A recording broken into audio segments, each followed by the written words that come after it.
আজকে চায়ের জন্য কিছু পরিমাণ পানিতে একটি মাঝারি আকৃতির তেঁতুল ডুবিয়ে নিচ্ছি, যাতে এর থেকে কাঠ বের করে নেওয়া যায়। প্রায় 15 থেকে 20 মিনিট ভিজিয়ে রাখবো। ভেজানো হয়ে গেছে। এখন তেঁতুলের কাঠ বের করে নিচ্ছি। আমার এই তেঁতুলটি পরিষ্কার ছিল, তাই আলাদাভাবে ছাঁকনি করে নিতে হয়নি। চাইলে আপনারা ছাঁকনি করে নিতে পারেন। কাঠ বের করার পর বিচিগুলো সরিয়ে নিচ্ছি।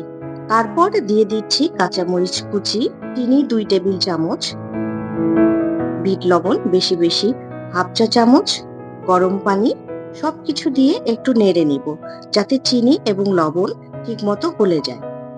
গোলানো হলে দিয়ে দিচ্ছি একটি টি ব্যাগ।